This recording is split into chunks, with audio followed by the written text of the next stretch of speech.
All right, real quick, let's keep this train going. What a show today! Brian Almon is with us. He's down at the Capitol. Brian, you were in the room today during that hearing on the resolution. What was the feeling inside the room, and what can you tell us? Well, good to be with you, Matt. It was uh, fairly crowded for a first week of the session committee hearing. There was some news cameras in there that were taking some footage. Several people came in. Several people did get up to testify, mostly for, but one against. And I think there were others who were also against it, but they didn't get up and talk. So it was a little bit more of a, something that was getting more attention than you'd think for this time in the session. And I think that goes to show that, despite what people say, how it's not important, apparently it is important because everybody's paying attention to it. Good point. I mean, that's the thing, right? It's not important until somebody stands up and says something, and everybody is in uproar. I mean, it's incredible that argument is. You hear that all the time, and the right falls for it too sometimes as well. But these things are important. I mean, this is our daily lives. I mean, it's incredible. I want to play you a clip here, guys. We might have to go out of order just because we got it so much from Barbara. But Riley Gaines, if everybody knows Riley Gaines, she's the swimmer who competed against Leah Thomas or Will Thomas, the transgender person who made all those headlines. And part of the testimony here is Riley Gaines telling a little bit about her story. So let's listen to a little bit of this, and we'll see what we got.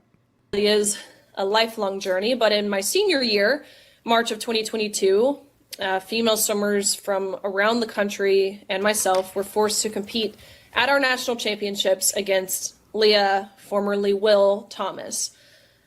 We watched as this male swimmer swam to a women's national title, beating the most impressive and accomplished female swimmers in the world, including Olympians, American record holders. He and I raced actually in the 200 freestyle, almost impossibly enough. We tied, meaning we went the exact same time down to the 100th of a second. But despite tying, I was denied the trophy by the NCAA because they claimed it was necessary for Thomas to hold the trophy when photos were being taken. This is what really sparked the fire under me. It was clear to me in this moment. It was clear to me, my teammates, and my competitors, my coaches even, that the NCAA had reduced everything we had worked our entire lives for down to a photo op. Yeah, to this is validate incredible. the feeling, This identity. Oh, yeah. Yeah, it's okay. In addition to losing competition. Yeah, let's lower her. We got enough there. Brian, when the public testimony started, or before public testimony started, there were some questions from the panel for Ms. Riley Gaines here. One of them came from Brent Crane about that specific issue with the trophy, and he elaborated it on a little bit. I want to play that clip with Brent and Chairman Crane and Riley. So let's play that and get your reaction. Riley, I've got a couple of questions for you. Maybe this will spur some, and maybe it won't. But so you told the story about how you and Will Thomas tied, and he got the photo with the trophy. Were you ever given an opportunity to have the photo with the trophy or not? They let me hold one, but they ended up taking it back. And when I pressed in this moment. I was pretty frustrated, right? I just competed. My adrenaline was high. My heart rate was still pumping. And so they told me, we're going to give him the trophy. Sorry, Riley, you just don't get one. You can pose with this one, but you have to give yours back. And that's when I asked the question, why? The dreaded question, really, that no one dared ask all season. I said, why are you adamant on giving this trophy to the man? And that's when they alerted me. Pretty sorry. I mean, he looked sorry. I could tell the official didn't even believe what he was about to say. And he said, very apologetic. He said, I'm deeply sorry, but we have been advised as an organization that when photos are being taken, it's crucial that the trophy's in Leah's hands. And so they took mine. They said, he will take it home. You do not take one home. We can eventually mail you one. But at that point, I didn't even want the trophy. It meant nothing to me. It had been totally devalued, defaced to nothing. If a man can win a women's trophy, it was never a trophy for a woman to win in the first place. So just to clarify, you didn't take the trophy home? No, sir. Wow. Wow, indeed. And Brian, what do you think? I mean, he's saying like the official, like he has to hold trophy. We have to have the photo in the transgender's hands. Where are we as a society? Well, we're pretty far down at that point, but I think the tide is turning. So the whole events, the swimming contest and things, that was a couple of years ago now, and Riley Gaines has been doing a lot of great work speaking out against this, and I think helping to turn this tide, where you had the people with authority and influence in society, like directors of the NCAA and the people in the HR departments of big corporations, were wanting to push this transgender issue, push it hard, and just tell everybody get on board or get left behind. But yeah, I think a lot of the American people are standing up and fighting back. We had, Chloe Cole came out to Idaho a couple of years ago to speak out against child gender mutilation, and she's been on that beat as well. I really think it's turning. You had in the testimony, the only person to testify against the resolution was Nixon Matthews, the transgender individual who ran for legislature a couple of years ago, or last year, I should say. And Nixon said trans women are women. And this is just not a big deal because there's only like 10 transgender athletes in the whole NCAA out of 500,000 athletes. But it really is a big deal because that's 10 young women who didn't get a spot because some man decided that he wanted to play in the women's division. And it's pretty absurd. And I think Representative Ehart said it well in her testimony that the whole thing is absurd. And I think even Democrats are starting to see that there's some absurdity here and that the American people are not where they thought they were. Both Democrats on the committee, Representative Brooke Green and Todd Achilles, they voted no and they debated against the resolution, but they couched it very carefully, saying we support women, we support the women's volleyball team, we don't think they should have been put in this position, but we just worry that the way this is worded is not great. And so I feel like the tide has turned on this issue, and I'm so thankful for Representative Ehart, who has been working here for many years to push against that. Yeah, and I don't know if you caught what she said at the top of her segment when she was just on. But I asked her, when did she find out that the BSU women's volleyball team did what they did, forfeited their game? And she said, well, I knew right away because I was I was in the back scenes talking with them about how important this would be and the domino effect that it had with the other schools that she knew that were going on. And then when Nevada decided, I think it was Nevada decided they weren't going to do it, that the players themselves stepped up to do it. So I think you're right. The tide is changing. Riley Gaines' story is a few years ago that sparked a lot of this, obviously. But these are good signs ahead. Very good signs ahead. So now, again, this is on the House side, Almon, and we know that this bill will probably get through all the way to the floor and pass. What do you suspect will happen when it hits the Senate? I want to hear a prediction. Well, Senate State Affairs is the place where bills went to die last year. However, I wouldn't bet against Representative Ehart in making sure that it gets heard. That it gets heard, sure. Do you think they'll vote for it? Oh, yeah, it'll pass. If it comes up, it'll okay. pass. Okay, good. I have no doubt about that. Yeah, very good. Okay. And all right, we've got to play this other clip here. This is, guys, let's do, I don't know if we have time to do all these. Let's start with Brooke Green, Representative Brooke Green. She's a Democrat out there in Boise. Brian, she hit every Democrat check mark on how you're supposed to talk in public. Just watch this. First and foremost, to the ladies who testified, I hear you and I want to thank you. The courage to come forward, because I oftentimes ask us to listen to women, to respect decisions women want to make, whether it be in education, careers, their reproductive care. They are making decisions in their best interest. And I'm going to respect that just as much as I'm going to respect the women who've come before us today to testify and to tell us a little bit more about their lived experience. 100% respect that. Reason I'm not going to support this is because this does perpetuate a message that is still hurtful to a community who feels marginalized.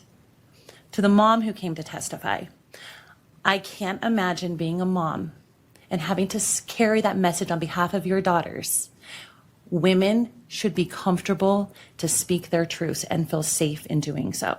And for those women who are in these positions, who are having to make these difficult decisions, they don't want to be there. They want to be playing their sport. And to BSU, my no in support of this resolution, BSU knows I 100% support them all the time, almost on every issue, and I'll continue to do so. More importantly, NCAA, this rests with you. Clearly, this conversation still needs to continue. Women have spoken. Trans women athletes have spoken. Do we have it right? This issue should not be pushed to the state universities. Rather, it's something that needs to be discussed and figured out and back to the drawing table at that level. And for everyone who testified, I know how difficult this is.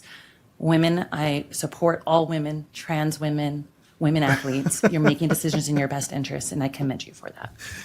Oh, come on, man. I mean, I hear you, your truth. I support you, but I can't support you. Like, it really is again, to use Representative Ehart's word, the absurdity of it all. You know, the entire left liberal philosophy is about a subjective truth. Everybody has a different truth, but also that we must listen to women and support women, but also that men who think they're women are just as women as anyone else, which I don't think anyone actually believes that. I don't think Representative Green actually believes that there's no difference between a man who claims to be a woman and an actual woman. Because that's the entire basis of what she's saying. She's saying we hear women, we support women, but then it's all a mess of contradictions and buzzwords that you learn, and if you go to the big colleges these days.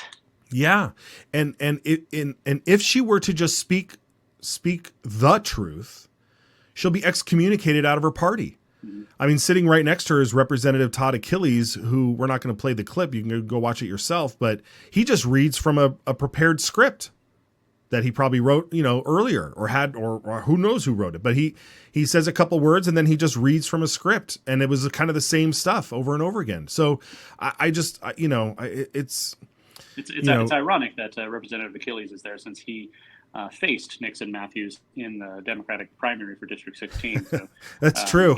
He's taking a position away from a transgender individual. Maybe that's marginalizing.